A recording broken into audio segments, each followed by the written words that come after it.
guys, it's Christina, and today I am showing you the long-awaited video that people have been asking me in my comments, my poetry collection. I don't have that many because I know a lot of people have more. Maybe I have like 10, more than 10. I know a lot of you have more, like I said. This is just a few that I've like thrifted or have been gifted to me. I have specific poets that I really like and look up to because, like I said in my last video, or whenever this is up, I am pre-filming videos, guys. In one of my videos I said I do want to be a poet. I do want to publish a book with my poetry in it. Whenever that happens, I don't know. But these are a few that I have accumulated, and then a few that I'm going to tell you like the reasons why I love them. And yeah, let's get started. So the first two that I'm going to talk about is the reason why I actually started reading poetry. The person who got me into poetry is Ruby Carr. I love her work. I am the kind of person that will read a poetry based off of, like, I know it sounds very strange, but like the pain aspect and how they heal from it. I really love the process of that, and how their words can like just like, I feel like it's more powerful when you're dealing with someone's like pain or heartbreak or just something that they're going through in general. I find that a lot more moving. So I do have some poetry books that have to do with love, and you know, I do love to read about that, but I prefer more of like a raw look at poetry. So the first poetry book that I have ever read in my life was Milk and Honey by Ruby Carr. I actually have this personalized. I met her. She's the sweetest person in the world, when I tell you. So beautiful. This book, actually me and Taylor picked up this book together and we read it, and this just sparked our love for poetry. I believe it was the first one she ever read too. If I'm wrong, I'm sorry, Taylor. But I do know we both love this book so much. And obviously once you read the first book, you have to read the second book. And this is The Sun and Her Flowers, also by Ruby Carr. Also personalized because she is just, again, so wonderful, and she personalized it when I met her at a work event. And yeah, I really love these books. She goes through some pretty rough topics in this book. I feel like she definitely opens up so much, and she's able to, you know, connect with her readers. So if you haven't read her books, I definitely recommend them. They do deal with some rough topics, but beautiful work. Amazing. So the next book that I have to talk about is Whiskey Words and a Shovel, the third volume, and it is R.H. Sin, I believe is how you say his name. I read his books. I don't read them that often. I really wish I could. They're kind of expensive. I really enjoyed this book. This book was actually gifted to me, if I remember correctly, by Anna, one of my best friends. I love her. And I really enjoyed this book. This book has so many volumes to it, I believe. I don't know what volume he's on now, but I really enjoy his work. It's very simple. There's like, I don't think that he writes all that much in them, but I feel like each section really, you know, connects with a person in some way. Poetry is kind of like that sort of book that when you read it, you might not connect with one of the poems that you read, but maybe another one you will connect with, and I find that really beautiful because that means that there's something in there for everyone. So the next books that I have to talk about, there's 3 of them, and this is one of my favorite poets ever. Her name is Courtney Peppernill. She wrote, let me get these in order for you guys, Pillow Thoughts. She also wrote Pillow Thoughts 2, and as you can see, I annotated this one. The tabs are kind of messy, but it's fine. The Road Between. I love her writing style. I think it's really beautiful. She also goes through sections in her poetry books. I really love poetry books that tend to like have different sections. So for example, in Ruby Carr's poetry book Milk and Honey, there is like different sections such as the breaking, the healing, all that stuff. And I believe, let me just help you out here and tell you what you're missing. This one also has different sections, and I really enjoy that. I feel like a poetry book that's not really just based off of one thing is really good because, again, like I said, people have different ways of connecting with poetry books. Sometimes you will, sometimes you won't. You just really have to find that one that you connect with, and that's, again, one of the reasons why I adore poetry so much. But when you have sections, there's always going to be something. What are you doing? Oh my god. Tommy, are you giving me a heart attack? I'm filming. So, as I was saying before, my brother literally gave me and Amanda a jump scare. He walked in. There's always something in there for everyone. So just, you know, try some poetry books. I know that a lot of people say that it's not their thing, but you really never know until you try and find something that actually resonates with you and connects with you. So yeah. These two go hand in hand, obviously. It is the first one and the second one. And it's just pretty much the same formatting. Really beautiful. Her writing style is incredible. I love it.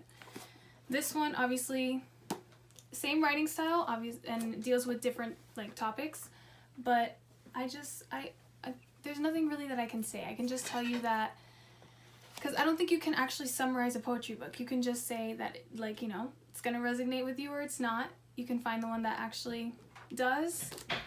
This one did for me. It was just really nice. There was some in here that I really enjoyed reading, so read it. I love how these tabs are like, I need to get better tabs. So the next poetry book that I have is actually by a YouTuber that I watch all the time. I love her videos. She's incredible. I love her style, her thought process. Wonderful. And that is Flux by Orion Carlotto. Immediately when this came out, me and Taylor were like, pre-order. Not even that it came out, just pre-order. Orion Carlotto writes beautifully. She definitely, I don't know if hers goes by section, I don't remember, but I really do like the format of hers. She has different photos in it as well. I don't know if you can see that, but I really liked the way that she went about it. The cover is stunning. Like, before I was filming this video, Amanda looked at the cover and was like, that's beautiful.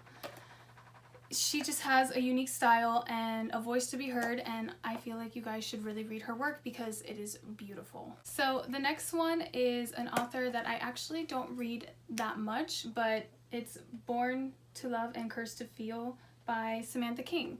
And I don't know how, like, when I read this. I do know that I did enjoy it. I haven't really branched out into her other pieces. I don't know if she has any more. Maybe I'll give it a reread and, you know, see if I want to branch out again. But I remember this was definitely one of the ones that were, like, after Milk and Honey. Like, I had picked it up. Like I told you, I like to read about... Again?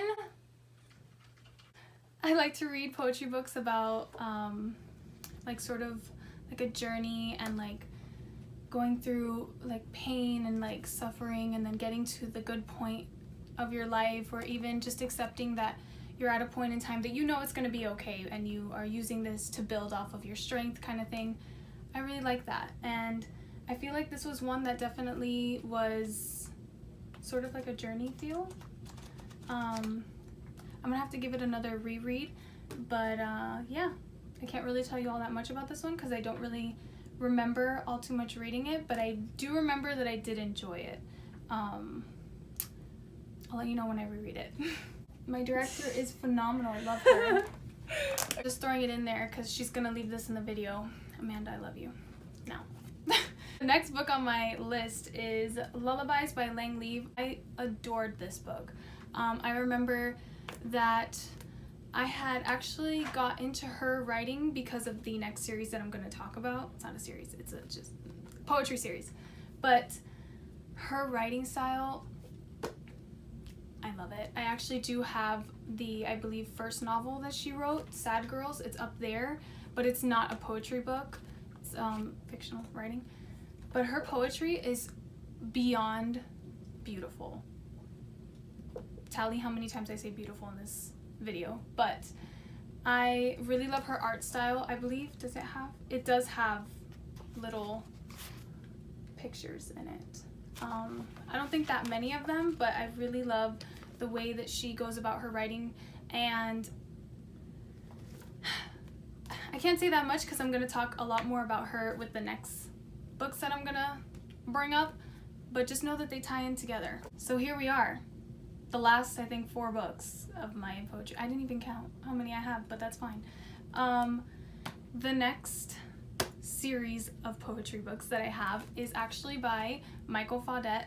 I love his work, love his writing, and I believe Michael Faudet and Lang Leave are married, and they do write about each other and also like other experiences, I believe, but mostly like I think it's about each other, and I think that's so beautiful.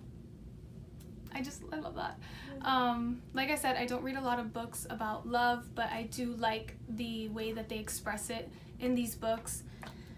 So here we go. The first one that I ever read was Dirty Pretty Things. Then I read Bittersweet Love. Then we got Smoke and Mirrors, I think is what, yeah. And then the last one is Winter of Summers, which I actually got for Christmas, so. Most of these were gifted to me. I feel like most of my poetry books are gifted to me, but I love my friends and family who really helped me expand my horizons. But this was one of the first ones that I ever read. I adored his writing style. I think he has a really like open-minded way of writing, and it's just incredible. I really do enjoy the way he goes about his writing style. And they all sort of just follow each other. So I can't, again, like I told you, it is so hard. I can't describe books to begin with, but it's so hard to describe poetry books because they all have a little bit of like something in them. Like I can't say that it just mainly deals with one topic, because it doesn't. And I really enjoy his work. I feel like he is a great poet, and a lot of people need to read his work. He definitely deserves a lot more, he definitely deserves a lot more recognition. Lang Leave and him, like I said, are, I believe, married, and they write about each other, and I think that if you find someone in life that makes you want to write your feelings down and just express it with the world, and they also feel the same way, I think that's so nice and so pretty. And I'm probably rambling on about these books, but read them, and then also read Lang Leave's work. She's also an incredible author. Everybody on this list is an incredible author, and I feel like they deserve a lot more recognition because I feel like a lot of people don't read that much poetry. You should. I know sometimes it's not for people, but I feel like, you know, you might find that one that is for you. Like I said a million times in this video. So definitely give poetry a try. It's wonderful. So that is all the books that I have to show you for today. That is my poetry collection. If it expands, I can do another video, but it probably would take a very long time before it expands because I don't get poetry books all that often. But yeah, that's essentially it. I really hope you guys enjoyed this video and that you read some of these books. Let me know if you do in the comments. If you have, also let me know if you've read it. I want your thoughts. But I hope you guys are having a beautiful, wonderful, magical day, and I'm gonna go enjoy my birthday. Bye!